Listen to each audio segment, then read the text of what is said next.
Safar 1120 Hijriah bertepatan dengan tanggal 19 Maret 1710 Masehi.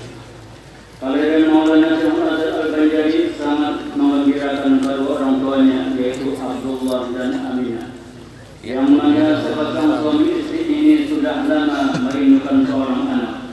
Mereka sebelumnya selalu tadarruk berdoa kepada Allah Subhanahu wa taala agar dikaruniai zuriat, sampai masa akhirnya doa mereka dikabulkan oleh Allah Subhanahu wa taala dengan lahirnya seorang anak yang kemudian diberi nama Muhammad Arsyad.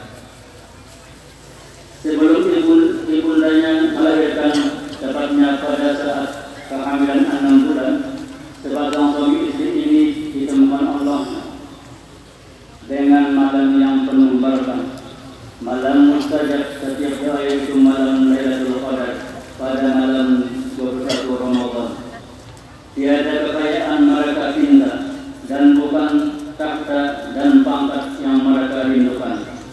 Dengan khusyuk dan tawadhu mereka berdoa kepada Allah Subhanahu wa taala agar anak yang sedang dikandung itu bila mana lahir kelak bisa menjadi seorang yang saleh dan alim bagi Islam. Majelis haul yang mulia. Tatkala usianya meningkat 8 tahun, akalnya sempurna, terlihatlah Maulana Syekh Arsyad Al-Banjari mempunyai keistimewaan yang dirinya khas yang berbeda dengan anak seusianya. Di tengah-tengah pergaulan sehari-hari dengan kawan sebayanya, dia sebagai kawan yang jujur terhadap kedua orang tuanya, ia sangat ta'zim, bakti dan patuh, dan ia sangatlah cerdas dan sopan. Hal-hal Maulana Syekh Hasan Al-Banjari yang luar biasa ini terdengar oleh Baginda Sultan Banjar. Pada saat itu dia pun tertarik untuk mengasuh dan memeliharanya agar dapat diberikan pendidikan yang lebih tinggi. Di belakang hari maka diminta Baginda kepada orang tuanya agar Maulana Syekh Hasan Al-Banjari dapat diserahkan kepada Baginda.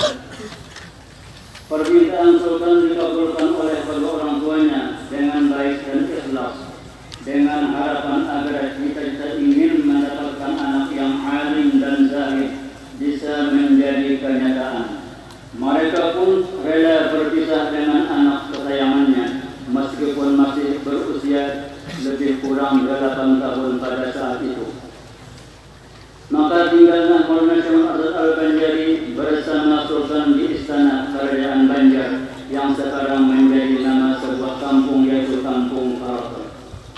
Selama di istana pernah terjadi keajaiban pada dirinya. Suatu malam di saat dia sedang tidur, badan beliau terangkat dari tempat tidurnya kira-kira sehasta. Hal ini sangatlah mengejutkan salah seorang menteri di istana yang terbangun pada malam itu. Menteri itu pun langsung memegang dan merangkul badan beliau, dan beliau pun langsung terbangun dan menangis. Setelah ditanya oleh menteri, "Mengapa engkau menangis?" Dia menjawab bahwa ia bermimpi seorang laki-laki yang membawa dia ke langit. Demikianlah semenjak kecil Maulana Syekh Arsyad Al-Banjari sudah ada mempunyai tanda bahwa ia akan menjadi orang besar. Majelis haul yang mulia. Setelah menginjak usia dewasa, umur lebih kurang 30 tahun, Maulana Syekh Arsyad Al-Banjari dikawinkan oleh Sultan Banjar dengan seorang wanita warga istana yang terkenal salihah dan taat dalam agama, yaitu Tuan Bayu.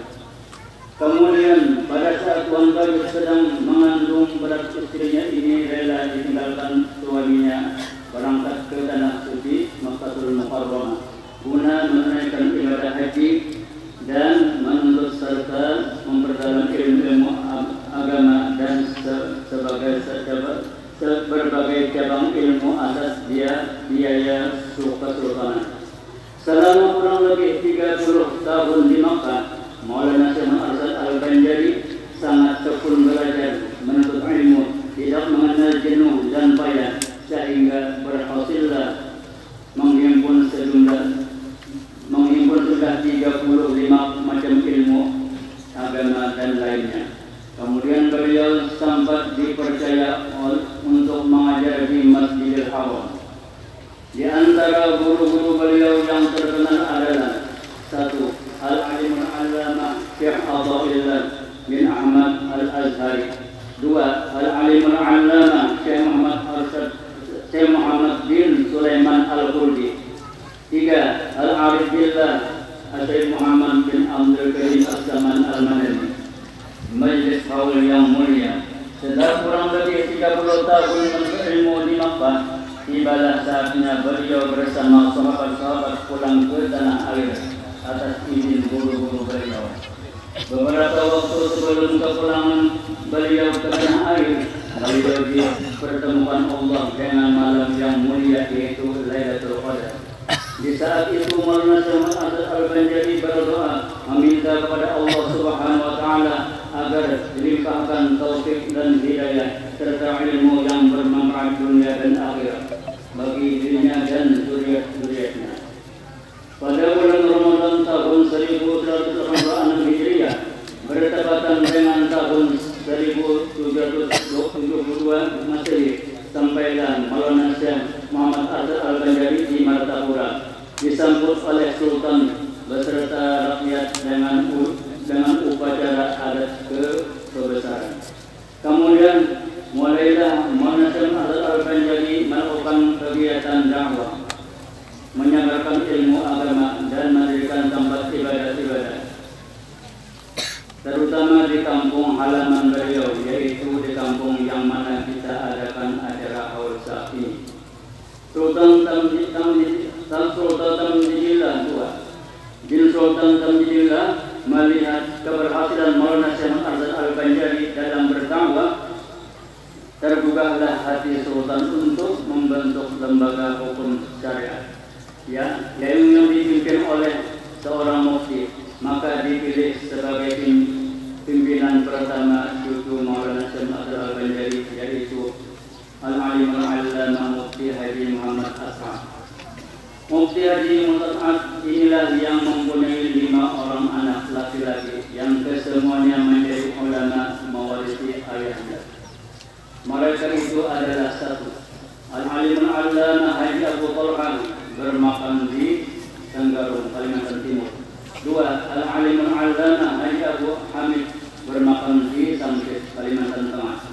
3. Al-Alimul Allamah Haji Ahmad bermakam di Balimau, Hulu Sungai Selatan. 4. Al-Alimul Allamah Haji Muhammad Arsadama bermakam di Bagatan Tanah Bumbu.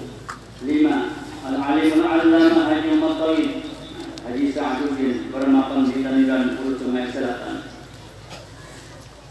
Majlis haul yang mulia, sebagaimana kita ketahui bahwa pada diri setiap wali terjadi karamat-karamat, maka Maulana Syekh Al-Banjari ini pun mempunyai beberapa karamat yang diantaranya adalah: pertama, sewaktu Maulana Syekh Al-Banjari berada di Makkatul Mukarramah, beliau bercerita kepada guru beliau tentang buah di tanah Jawa, Indonesia, yaitu ada buah yang penuh dengan duri, namun isinya manis dan enak rasanya.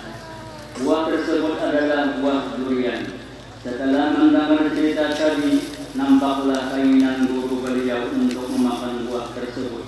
Maka dengan sekejap tangan beliau bergerak menjangkau ke belakang. Ternyata ada buah durian masak yang harum baunya. Kemudian beliau berikan kepada gurunya tadi. Kedua, sewaktu beliau berada di Batawi, Jakarta, beliau sembahyang di beberapa masjid di sana, antara lain Masjid Pakojan dan Masjid Luar Batang. Beliau menyatakan arah kiblatnya salah. Kemudian setelah diminta buktinya, beliau acungkan tangan ke arah kiblat yang tepat dan dipersilahkan kepada yang hadir untuk melihat dari jelas-jelas lubang tangan baju jubahnya. Beliau dan terlihat dengan jelas Baitullah. Hadirin masjid haul yang mulia, dalam jangka lebih kurang 40 tahun setelah datang dari Makkah, beliau berdakwah, mengembangkan dan menyiarkan ajaran Islam dan juga juga sempat mengarang beberapa kitab, di antaranya kitab Usuluddin. Yang terbesar adalah kitab Sabilul Muhtadin. Maka pada hari Kamis jam 6.30 sore antara maghrib dan isya tanggal 6 Syawal 1227 Hijriah bertepatan dengan tahun 1812 Masehi, Maulana Syekh Arsyad Al-Banjari ulama besar Kalimantan ini kembali ke rahmatullah menemui khalifnya. Sedangkan jasadnya terkubur di pangkuan istrinya Ratu Aminah dan Tuan Berkuat di kampung Dalam Pagar dalam usia 105 tahun perhitungan tahun Hijriah. Allahumma anfa'na wa bikana wa bi'atina wa bi'ummihi wa bi'amidana wa idahum bi'asrul lati awza'ataha lidaik. Allahumma kulla ruha fi ma'al abrar wa dawamadahu birahmati ana alladhi wa nahar birahmati ya rahim ya wafar wa salillahumma fi qabri diya wa nur wal khudata wa surur wal barakata wal qubur innaka malikul ghafur. Wa sallallahu ala sayyidina Muhammad wa ala alihi wa sahbihi wa sallam. Alhamdulillahi rabbil alamin. Assalamualaikum warahmatullahi wabarakatuh.